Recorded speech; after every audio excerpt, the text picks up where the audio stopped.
Hola a todas, a todos, bienvenidos a mi canal de YouTube, el Arquijules. Hoy estamos aquí y tengo el honor de entrevistar al doctor Juan Gerardo Oliva, quien es un especialista en estructuras ligeras.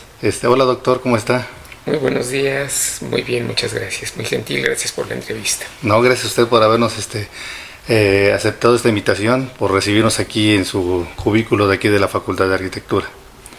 Pues bien, vamos a iniciar con una semblanza del doctor Gerardo Oliva. El doctor Juan Gerardo Oliva Salinas nació en la Ciudad de México en 1950.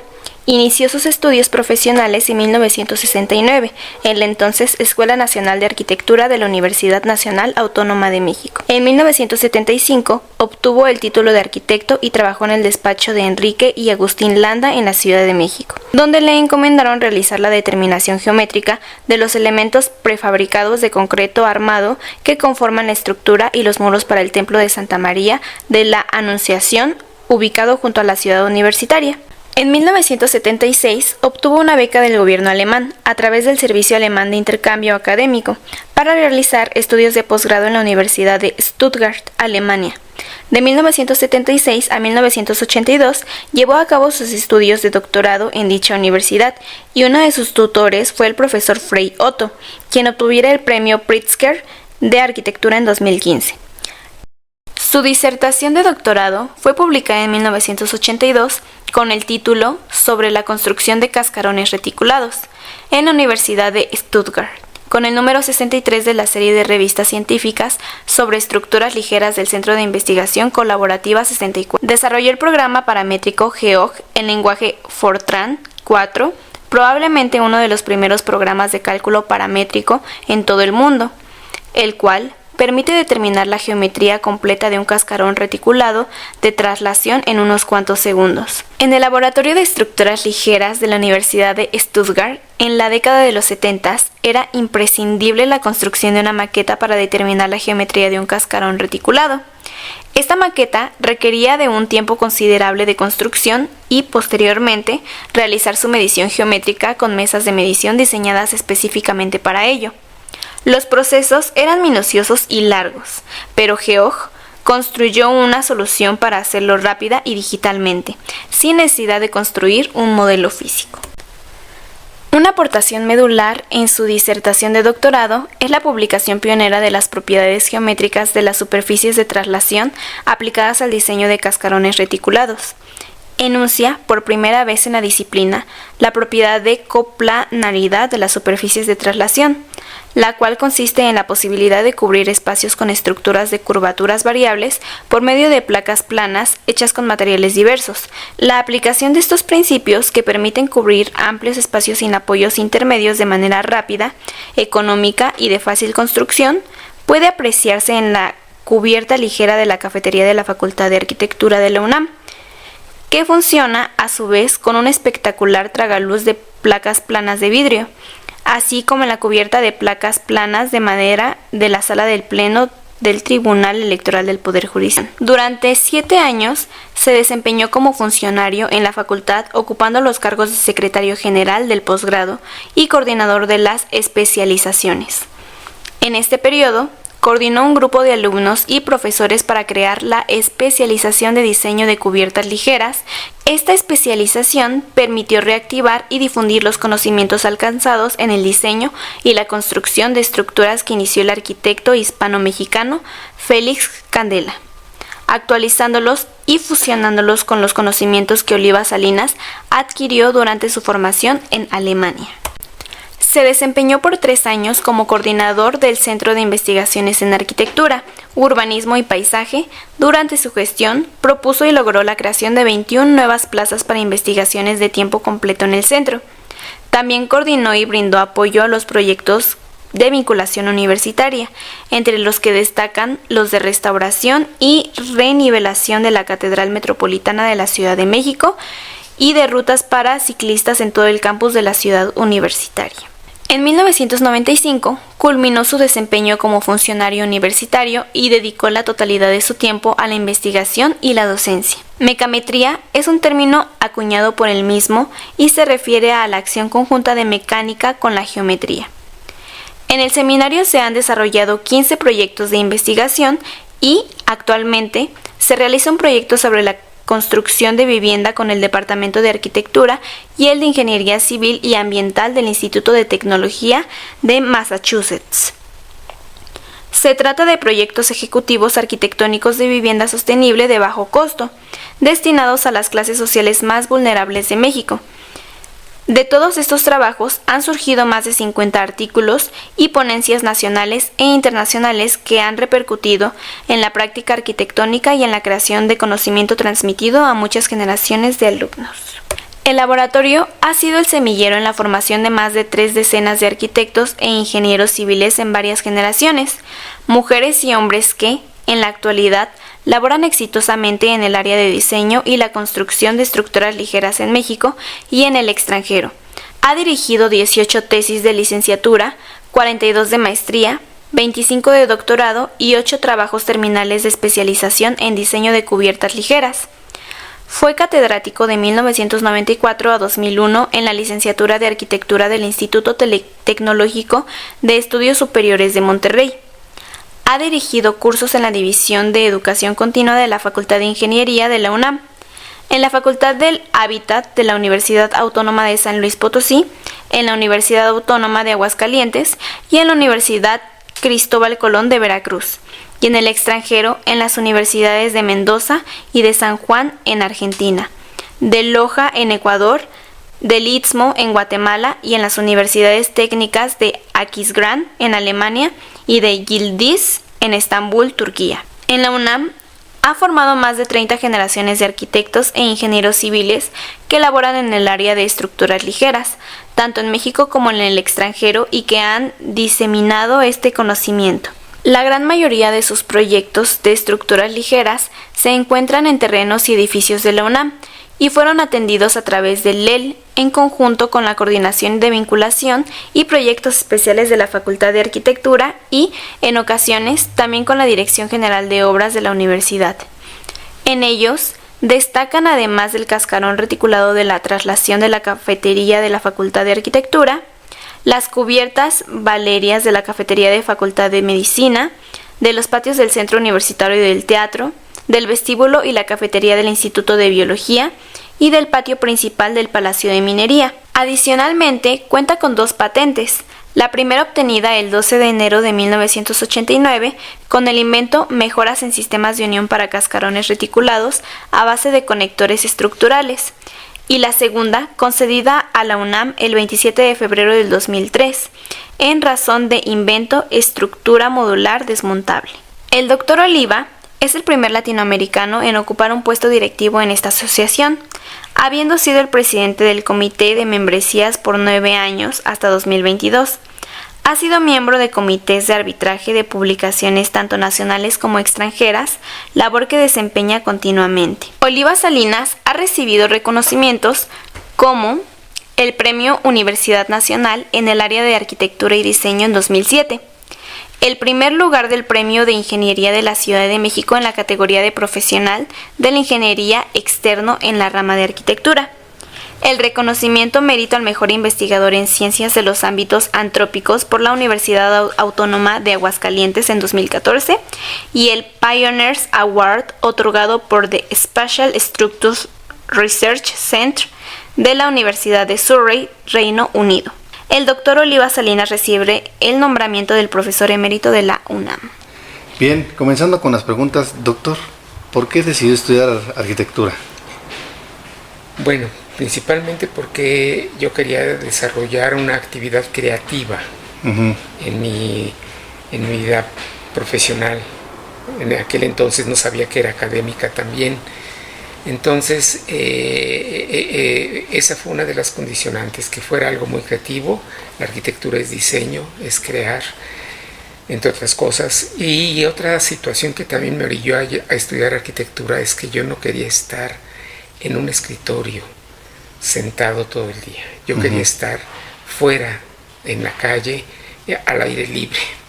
Y yo veía que en donde vivía era un fraccionamiento, ¿no?, que se estaban construyendo casas continuamente, y llegaba el arquitecto a supervisar la obra, a ver los avances, y decía, esto es lo que yo quiero hacer, esto quiero hacer, no quiero estar adentro de una oficina, quiero estar al exterior. Y entonces pues esas dos condicionantes fueron las que me orillaron a estudiar arquitectura. Ah, ok, doctor. Y usted estudió lo que era la Escuela Nacional de Arquitectura, ¿no? Sí, a mí todavía me tocó la entonces ENA, Escuela Nacional de Arquitectura, porque yo estudié arquitectura del año 69 al 75. Ah, ok. Entonces todavía no era facultad de arquitectura. Ah, ok. ¿Y quiénes fueron sus maestros, doctor? Pues tuve unos muy distinguidos profesores. Recuerdo al doctor don Jesús Aguirre Cárdenas, que fue director de la Facultad de Arquitectura, al arquitecto Agustín Piña Dranhofer, que fue un personaje muy peculiar que me enseñó a saber ver y conocer la arquitectura. Y no fue mi maestro, pero tuve oportunidad de colaborar con él posteriormente con don Fernando López Carmona, Okay. un también distinguido profesor de la Facultad de Arquitectura. En aquel entonces, cuando yo empezaba a estudiar, me acuerdo de una arquitecta que nos daba dibujo, Giulia Cardinale. Era italiana, de origen italiano, que también de alguna manera sus comentarios, sus observaciones, sus enseñanzas me impactaron, ¿no? Y de seguro que estoy olvidando otros nombres más de otros profesores, pero pues estos son los que yo más recuerdo hoy en día. ¿Y qué recuerda de sus compañeros? Bueno, tuve un grupo de compañeros muy cerrado, diría yo, muy sólido, que éramos conocidos en la facultad, porque decían que éramos lo que hoy los chicos modernos dirían nerds, ¿no? Eran los que estudiábamos, cumplíamos con los trabajos y demás. Entre ellos este grupo de alumnos estaba Héctor Ferreiro, que fue también un funcionario aquí de la facultad, Carlos Morales Chechinger, Maru Rosas, María Eugenia Rosas, Antonio Espinosa y Sergio, ya no me acuerdo su apellido, Sergio y Antonio Espinosa. Son los amigos que yo recuerdo que seguimos la carrera juntos y pues terminamos la carrera. Sí, estaba leyendo en su un currículum muy interesante, doctor, y muy extenso. Alumnos sobresalientes que también ha tenido usted, que lo han apoyado en esta parte de las estructuras ligeras. Sí. Por aquí, en el laboratorio de estructuras ligeras, han pasado muchas generaciones de estudiantes y a mí me da muchísimo gusto. Creo que esa es mi mayor recompensa. No es lo que yo recibo monetariamente como salario, sino la satisfacción que me da que estudiantes que han pasado por aquí pues ganen concursos internacionales, ¿no? Concursos internacionales de diseño para estudiantes. Tenemos el primero que ganó fue un concurso en el año 1999, lo ganó Víctor Hugo Roldán, con en su estructura, o sea, una estructura velaria junto al Domo del Milenio en Greenwich, Inglaterra. Era un centro estudiantil y Víctor Hugo diseñó una pirámide. Cualquiera diría, no, una pirámide se construye con piedra, no con membranas. Pues él hizo una propuesta muy interesante, supo cómo manejar la membrana, cómo estabilizarla, cómo combinar postes con cables y la membrana, y eso le valió un premio. Posterior, en ese mismo concurso, otros dos alumnos, que fueron Mauricio Cortés y Echave, una alumna, ellos y también del Río, fueron tres alumnos que en ese mismo concurso ganaron una mención honorífica. Y de estos tres alumnos que estoy mencionando, Mauricio Cortés, un par de años, cuando terminó aquí su labor, un par de años después se fue a estudiar su doctorado a Barcelona. Y estando en Barcelona hubo una convocatoria de los trabajos que se estaban haciendo de la iglesia de Gaudí, de la Sagrada Familia. Querían arquitectos entrenados en geometría. Y Mauricio hizo solicitó el cargo, lo ganó, y ya tiene, no sé, más de 10 años trabajando en la Sagrada Familia. Mucha información se perdió durante la Guerra Civil Española, se perdieron planos, se perdieron ideas que Gaudí había dejado de cómo construir la iglesia, y hubo que rediseñarlas a la manera de Gaudí, algunas bóvedas, y Mauricio estuvo a cargo de esto. Y para mí es de verdad una gran satisfacción cuando he tenido oportunidad de ir a Barcelona y visitar la Sagrada Familia. Busco a Mauricio, y Mauricio es el que me guía, es el que me muestra, es el que me lleva a todos los rincones y me explica cuál es la situación de la obra. Eso también me da mucho orgullo. Y así tengo otros alumnos que también han ganado concurso. En Chile, un grupo de estudiantes de la especialización en diseño de cubiertas ligeras ganó un concurso con una membrana también, una tensoestructura, como un sistema de desalojo en casos de emergencia de un edificio.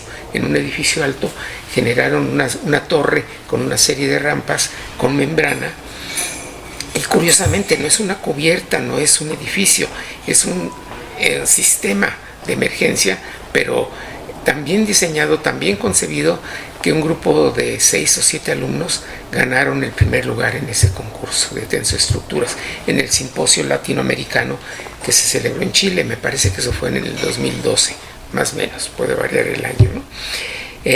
Otro alumno también de la licenciatura ganó con un pabellón en el centro de Coyoacán, un pabellón de exposiciones con una estructura velaria, ganó el segundo lugar. Ese fue el segundo lugar, no fue el primero, pero de cualquier manera a nivel internacional pues es un gran logro, ¿no? Sí, claro. Y pues son los que ahora en el momento recuerdo que han sobresalido y que han recibido premios por su capacitación.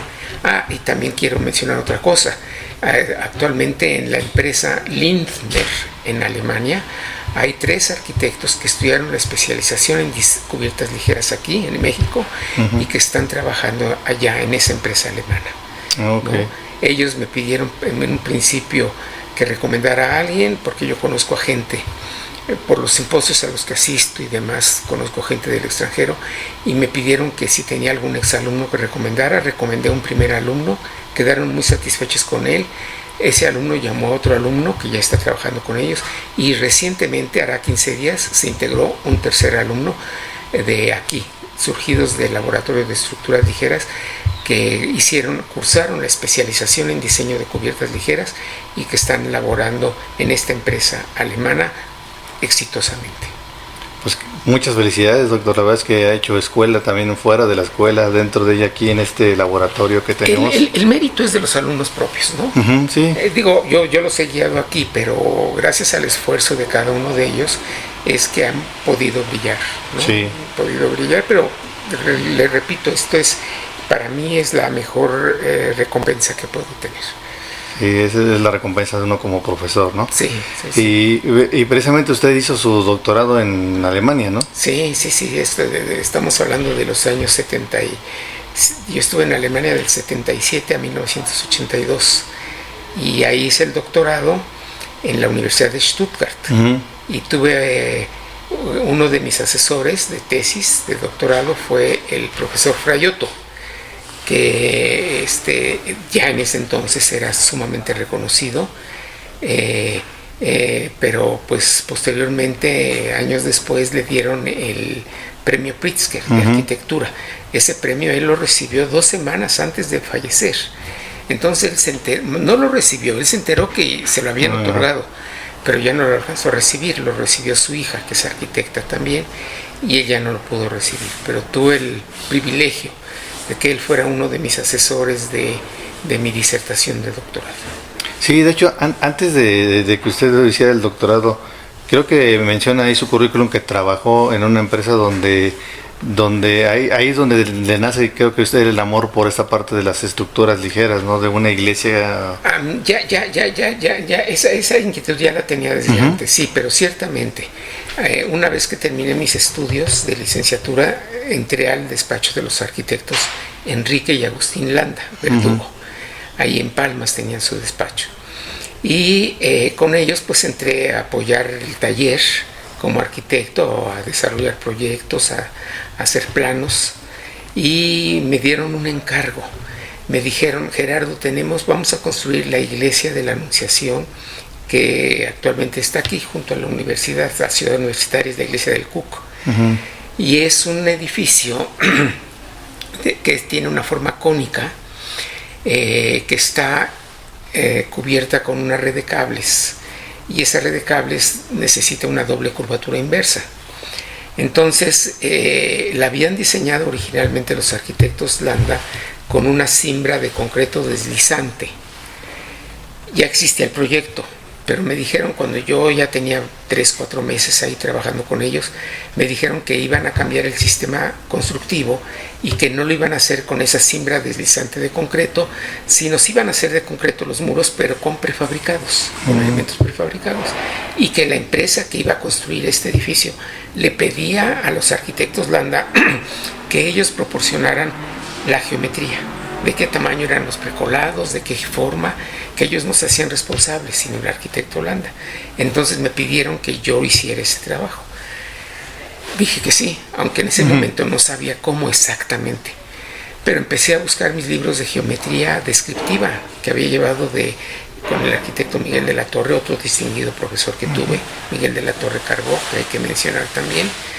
Y saqué mis libros, me puse a estudiar y vi que podía hacer la intersección de dos cuerpos geométricos, de un cono. Al principio pensé con una esfera, no me daba la forma, entonces estudié la intersección del cono con un cilindro desfasado, el eje principal, los dos ejes desfasados, y me dio una geometría muy cercana a lo que se quería. Y entonces armé mi escritorio. Todavía no se usaba la computadora para dibujar en ese entonces. Estamos hablando del año 76. Uní 4 respiradores, puse mi papel albanene, un 4H muy afilado, y me puse a hacer mis monteas. Y logré sacar una geometría que es la que tiene actualmente. Y logré determinar la geometría de todos los precolados. Y se construyó exitosamente. Cuando se empezó a construir, cuando yo ya me fui becado por el gobierno alemán, me fui a Alemania. Entonces yo ya no le di seguimiento a esa obra. A mí me dijeron nada más que si me he quedado en México me hubieran mandado como residente de ese edificio. Pero eso ya no lo viví. Me fui a Alemania y ya después me enteré, y ahí está la obra construida. Y recuerdo un comentario del arquitecto Enrique Landa, cuando me fui a despedir de él, me dice: oye, Gerardo, ¿para qué te vas a Alemania a estudiar estructuras si aquí ya estás diseñando y haciendo? Ya lo hiciste en la Anunciación. Bueno, dice, vas a aprender más. Dije, pues sí, voy a ver qué aprendo, ¿no? Claro está que cuando yo me fui en el año 76, 77, que me fui a Alemania, yo iba con la intención de cursar una maestría allá en Alemania, un posgrado para regresar a México. Pero ya estando en Alemania, me enteré primero que mis estudios de arquitecto en México no los reconocían equivalentes a un arquitecto en Alemania, sino a lo que ellos le llaman el prediploma, y que entonces no podía yo lograr ningún grado académico a menos que repitiera toda la carrera de arquitecto, de la mitad para arriba, o que cursara 2 materias, hiciera una nueva tesis de licenciatura, y si me aprobaban podía empezar el doctorado. No me daban el grado de arquitecto alemán, pero podía empezar el doctorado, y fue la opción que tomé. Lo logré, y estudié las 2 carreras, las 2 materias, una con Jürgen Jödicke, que es un gran teórico alemán, que en paz descanse, y la otra con Nikolai Dimitrov, que era el profesor de estructuras, que a la postre fue uno de mis directores de tesis también, de doctorado. Y entonces, después de 2 años, yo me fui becado por el gobierno alemán. El mismo gobierno alemán me sugirió que si ya había logrado yo ese reconocimiento, que hiciera el doctorado, y que me daban otros 2 años de beca. Y entonces dije, pues ahora o nunca, ¿no? Yo tenía juventud, estaba soltero, me había ya integrado mucho a la forma de vivir en Alemania como estudiante, en la casa de estudiante. vivía a orillas del bosque, podía practicar deporte, mi beca no era cuantiosa, pero era suficiente para pagar mi alojamiento y mi comida. Y también hice algunas traducciones al Instituto de Relaciones con el Extranjero de Alemania, hice algunas traducciones del alemán al español y pude juntar un poco de dinero y que me permitió pues inclusive comprar un bochito que eran muy baratos allá en Alemania y que lo conservé hasta que terminé mis estudios de doctorado, ¿no? Pero eso fue lo que me fue llevando una cosa a la otra. En el 82 terminé el doctorado totalmente y fue cuando ya regresé a México en diciembre de 1982 y me integré a la Facultad de Arquitectura en febrero de 1983. Cuando yo regresé, antes de la beca alemana me la quitaron a los 5 años y yo necesitaba un año más para terminar, 10 meses más de beca, y esos 10 meses de beca me los dio la UNAM. Estaba como director el doctor Aguirre Cárdenas, y yo le pedí apoyo, me dieron esos 10 meses de beca, con eso terminé mis estudios, regresé y me integré como investigador y un programa de repatriación de la DEGAPA, que fue la instancia que me dio mi salario por un año. Me reintegré como investigador al actual Centro de Investigaciones en Arquitectura, Urbanismo y Paisaje de la Facultad de Arquitectura, y desde entonces sigo aquí. Desde entonces aquí, doctor. Sí. Yo lo conocí a usted en el 97 en la coordinación de vinculación, pero antes de eso creo que usted también participaba en proyectos que era el Tribunal Electoral. Ah, sí, ese fue uno de los primeros proyectos que me pidió apoyo el doctor Javier Cortés Rocha, que también fue mi profesor, otro reconocido profesor. Me pidió que la facultad tenía el encargo de desarrollar todo el proyecto ejecutivo y construir el Tribunal Federal Electoral aquí en la calle de Victoria Armero, en Culhuacán. Y me dijeron, tenemos un proyecto de la sala del pleno, es un edificio totalmente independiente, con una forma elíptica, ovoide más bien dicho, y queremos cubrirlo, no sabemos, haznos una propuesta, cómo cubrirlo. Y ahí le propuse cubrirlo con un cascarón reticulado de traslación, que es un sistema estructural que yo desarrollé en mi disertación de doctorado. Y propuse ese sistema de estructura, y con unos arcos de catenáricos y estudiando la geometría lo pude adaptar a esa forma ovoide que ellos querían. Y además de ser una forma ovoide, tenía un desnivel de 2,5 metros de un punto al otro de altura, entonces estaba sobre un plano inclinado. Pero pues estudiando la geometría y adaptándola y recurriendo a variaciones de 3 cascarones diferentes, logré adaptarme a esa geometría, y se prefabricó en una empresa de herrería aquí en la Glorieta de Vaqueritos, y a las 4 de la mañana llevaban los arcos al sitio. Eran arcos con una longitud de hasta 15 metros, yo creo. Entonces era difícil de transportar, pero los transportaban a las 4 de la mañana y se pudo construir la obra y terminar al tiempo que nos pedían las autoridades. Y otro punto que es interesante notar es que una aportación que yo hice en mi disertación de doctorado es que en una superficie de traslación 4 puntos simétricos se encuentran en el mismo plano.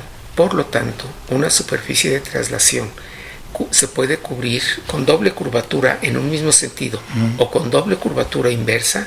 Se puede cubrir con placas totalmente planas, placas rómbicas. Fue algo que yo no le presté mucha atención, simplemente lo reporté en mi tesis que se podía hacer eso, pero después me fijé que empezaron otros grupos a explotar la idea y a decir que ellos lo habían desarrollado por primera vez. Entonces tuve yo que presenté una ponencia donde aclaré que en el año 82 yo lo publiqué por primera vez, ¿no?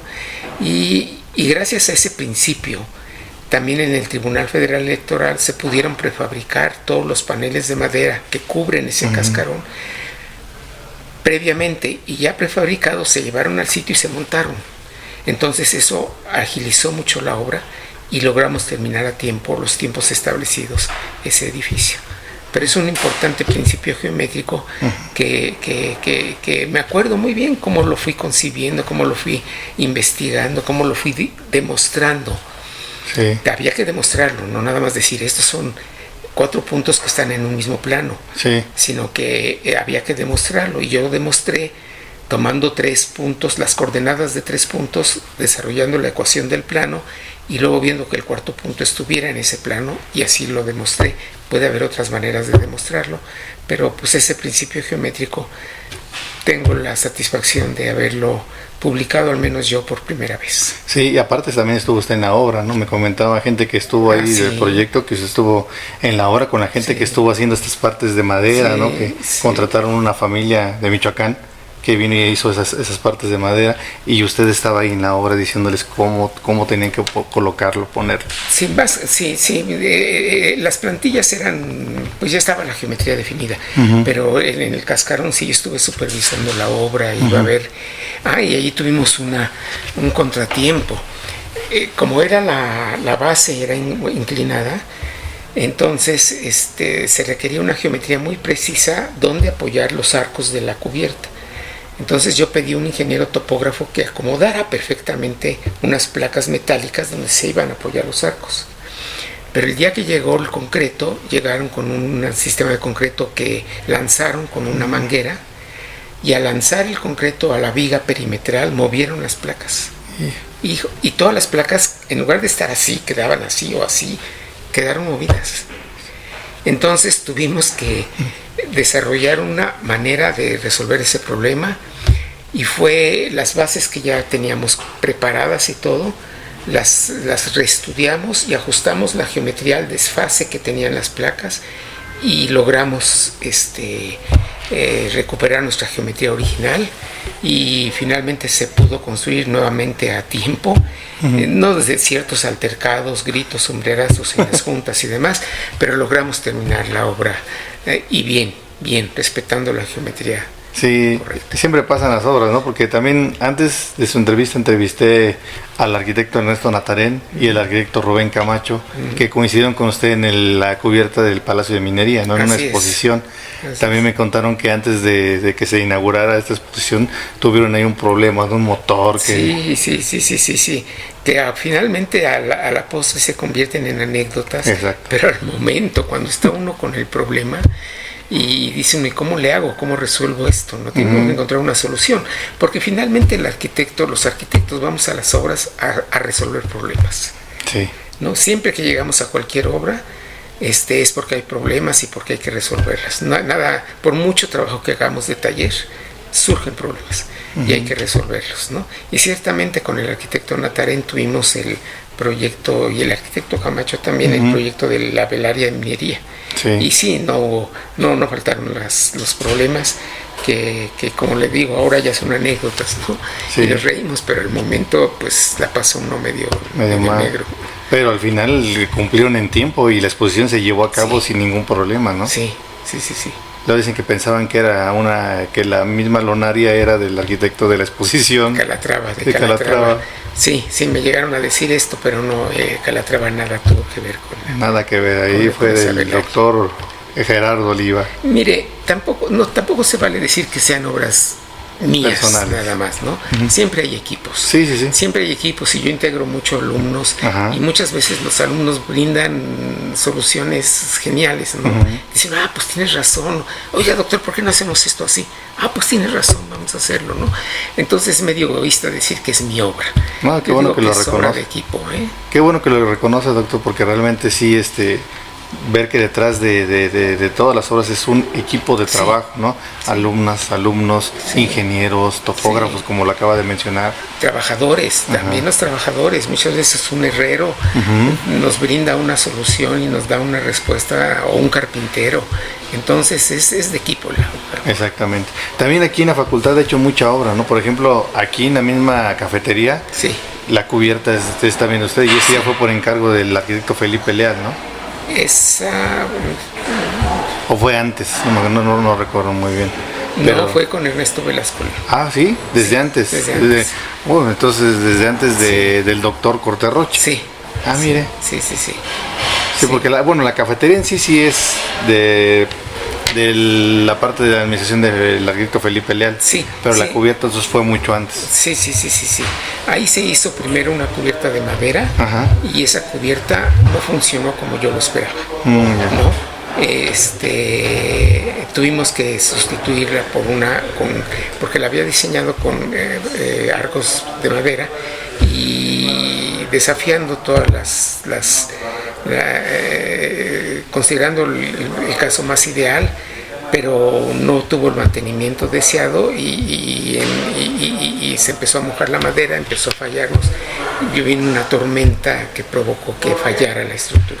Entonces el maestro Cortés Rocha me dijo: Gerardo, la vamos a sustituir, pero necesitamos garantizar que esta cubierta va a estar ya sólida, libre, vamos a hacerla en metal. Le dije: sí doctor, tiene toda la razón, y la hicimos en metal, con un sistema muy parecido al del Tribunal Federal Electoral. Y es la que ya actualmente está ahorita todavía. Es la que sigue hoy en día. Así es. ¿Qué obra para usted fue la más significativa, la que le haya gustado más? Bueno, pues probablemente sea la velaria del Palacio de Minería. Es la más significativa, la más en un edificio muy importante, ¿no? Entonces yo creo que esa obra en primer lugar, y tal vez en segundo lugar el Tribunal Federal Electoral, y en tercer lugar las cubiertas que están en el Centro Universitario de Teatro, aquí en el área cultural, o las cubiertas que hicimos en Oaxaca, en el edificio de gobierno del Zócalo de Oaxaca, y cubrimos 3 patios, y también me gustó mucho ese proyecto de velarias. Doctor, ¿cómo pueden entrar los alumnos aquí a este laboratorio? ¿Cómo se inscriben? Cuando vienen a ver los alumnos, me dicen que qué requisitos necesitan cumplir. Les digo que pues muchas ganas de aprender y de trabajar, que ese es mi único requisito. Yo no los acepto por promedio, ni mucho menos, simplemente que quieran aprender, que quieran trabajar, que quieran colaborar. Y claro, no puedo aceptar a todos porque tenemos limitantes de espacio, pero en las plazas de práctica profesional, servicio social, los primeros que se acercan son los primeros que acepto, y no hay una selección de los mismos, ¿no? Ya después ofrezco becas en mis proyectos de investigación, y ahí sí tengo que ser un poquito ya selectivo. Tomo alumnos que ya hicieron el servicio social o la práctica profesional, que ya conocen el laboratorio, que ya están entrenados, y entonces me apoyan como becarios. Ahí sí es un poquito ya más selecto ese grupo, y colaboran conmigo. Todos estos alumnos que le menciono, que están en Alemania o que han ganado concursos, inclusive uno de licenciatura no trabajó aquí, fue nada más mi alumno de licenciatura y ganó el concurso, ¿no? Pero la gran mayoría sí han pasado por aquí y han sido cumpliendo su servicio social o su práctica profesional, y luego becarios. ¿Qué clases imparte aquí en la facultad? Bueno, impartí por muchos años una materia que yo le llamaba geometría estructural, y posteriormente pedí que esa materia se llamara mecametría. Aparte de impartir clases aquí en la UNAM, yo impartí por 7 años clases en el TEC de Monterrey. Entonces, cuando el TEC de Monterrey, Campus Ciudad de México, abrió el campus de Ciudad de México, yo me integré como profesor, porque empezaba la primera generación de alumnos de arquitectura, y me fui con ellos 7 años, me fui avanzando con ellos. Y yo ahí en el TEC daba teoría de la arquitectura, daba diseño, y después di estructuras. Pero yo me di cuenta que si daba geometría estructural necesitaba aplicar muchas nociones de teoría y de historia, y si daba teoría de la arquitectura tenía que aplicar nociones de mecánica y de geometría para que entendieran mejor los alumnos. Dije, deberían estar fusionadas, y lo mejor es fusionarlos en una sola materia, que sea de mecánica y de geometría, o sea, fuerza y forma. Y entonces dije mecánica y geometría, pues surgió la palabra mecametría, que ha sido objetada, no sé si esté correcta o no. Yo con esa palabra, con ese término, lo que quiero significar es que esté combinada la mecánica con la geometría, las fuerzas con la forma. Y entonces, tanto en el TEC como aquí me permitieron abrir la materia, y desde entonces es la materia que he impartido hasta el año pasado. Okay. Porque ya el año pasado ya la clase ya la tomó el maestro Marcos Ontiveros y la maestra Susana Zeta, y yo ya dejé esa materia. Ya ahorita solamente estoy apoyando el taller de diseño de cubiertas ligeras en la especialización. Ok. ¿No? Y también da ponencias. Sí, eso sí, preparo ponencias, participo en simposia. Vamos a organizar el año entrante, la Facultad de Arquitectura está organizando el Simposio Internacional de la IASS. La IASS significa International Association for Shell and Spatial Structures. Es una asociación internacional de estructuras que pues tiene un reconocimiento internacional muy fuerte, y en esa asociación yo he sido miembro socio desde hace muchos años, fui vicepresidente, y cada año hace un simposio internacional, y el 2025 haremos ese simposio aquí en la Ciudad de México, en el Palacio de Minería. Okay. La Facultad de Arquitectura encabeza este esfuerzo, y hay varias otras instancias como la Facultad de Ingeniería, el Instituto de Ingeniería, la Universidad, la UAM, Azcapotzalco, la ANAHUAC, la Sociedad Mexicana de Ingeniería Estructural, la Sociedad Mexicana de Ingeniería Sísmica. Todos estamos colaborando para organizar un buen simposio en octubre, la última semana de octubre del año entrante, en el Palacio de Minería. Ok, pues qué bueno para que les sirva de anuncio para este de 2025, pues aprovechando, y nos está muy bien. Y doctor, por último, ¿qué le aconsejaría a la nueva generación que está estudiando la carrera? Pues que lo que ellos decidan hacer, mientras lo hagan con alegría, con ánimo, con honestidad, con ganas de hacer las cosas bien, todos los caminos son buenos. Si alguien estudia arquitectura y después se dedica a la práctica profesional y a diseñar y construir diversos géneros de edificios, bien hecho. Si alguien estudia una maestría y se dedica a dar clases después, es maestro de arquitectura, bien hecho. Si alguien estudia un doctorado y es investigador, pues también. No hay nada escrito, porque yo considero que yo hice el doctorado, en principio no pensaba hacer el doctorado, me fue llevando el camino a hacerlo, ¿no? Entonces, lo único que yo les diré a los alumnos es que mientras lo hagan con muchas ganas, con ganas de hacer lo mejor posible, lo que ellos seleccionen hacer, les va a ir bien. Pero siempre que sean en un marco de honestidad y respetando los derechos de los demás. Pues doctor, no me queda más que agradecerle, y a ustedes que vean esta entrevista, que se suscriban al canal, y agradecerle al doctor Juan Gerardo Oliva que nos haya regalado este tiempo tan valioso, que realmente son anécdotas, son enseñanzas y aprendizaje también para nosotros como maestras. Muchas gracias, doctor. Con mucho gusto. Hasta luego. Un placer. Gracias. Hasta luego. Hasta luego.